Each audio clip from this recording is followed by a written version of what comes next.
Police भरती 2025 तर विद्यार्थ्यांसाठी आनंदाची बातमी आलेली आहे। तर आता तुमची जी एग्जाम असणार आहे म्हणजे लेखी परीक्षा त्याबद्दलची संपूर्ण माहिती उपलब्ध झालेली आहे आणि विद्यार्थ्यांचे हॉल तिकीट म्हणजे जी एग्जाम होणार आहे लेखी परीक्षा त्यांचे हॉल तिकीट कधीपर्यंत उपलब्ध होतील याबद्दलची संपूर्ण अपडेट आपण या व्हिडिओमध्ये बघणार आहे।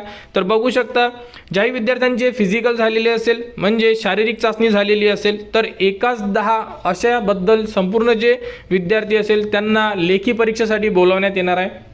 तर बघू शकता अशा प्रकारे 25/2/2026 ला एक परिपत्रक जाहीर झालेला आहे आणि यामध्ये संपूर्ण माहिती दिलेली आहे पोलीस भरती 2024-25 पोलीस शिपाई भरतीबाबत।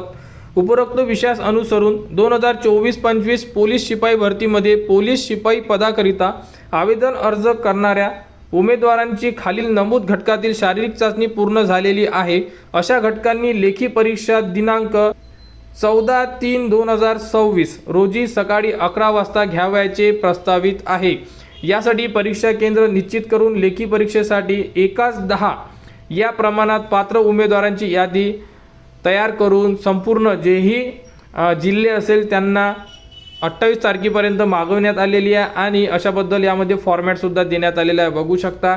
तर 1-10 असे प्रमाणात विद्यार्थी घेण्यात येणार आहे आणि त्यांची जी एग्जाम होणार आहे तर एग्जाम डेट 14/3/2026 ही देण्यात आलेली आहे। तर जेही विद्यार्थी असेल तर त्यांना आता त्यांचे जे हॉल तिकीट आहे हे कधीपर्यंत येणार त्यानंतर यामध्ये संपूर्ण जिल्ह्यांचा समावेश करण्यात आलेला आहे बघू शकता तुम्ही संपूर्ण प्रतीमध्ये त्यांना पाठवण्यात आलेले आहे आणि 28 तारखेपर्यंत याबद्दलची संपूर्ण जी लिस्ट आहे ही तयार केली जाणार आणि त्यानंतर विद्यार्थ्यांची जी एग्जाम आहे ही 14 तारखेला होणार आणि तुमचे जे हॉल तिकीट असेल हे 6 दिवस अगोदर तुमच्या लॉग इनमध्ये उपलब्ध करून देण्यात येणार। हॉल तिकीट डाउनलोड करण्याची प्रोसेस संपूर्ण अपडेट तुम्हाला आपल्या चॅनलवर देण्यात येणार की लेखी परीक्षेसाठी तुम्हाला हॉल तिकीट कसे डाउनलोड करायचे। त्याचप्रमाणे जीही आता पोलीस भरतीबद्दल अपडेट येत आहे त्याबद्दल सुद्धा संपूर्ण जी माहिती आहे तुम्हाला आपल्या चॅनलवर देण्यात येणार। त्यासाठी आपल्या चॅनलच्या कनेक्टमध्ये राहा, चॅनलला सबस्क्राईब करून ठेवा आणि हा व्हिडिओ इतरांपर्यंत शेअर करा।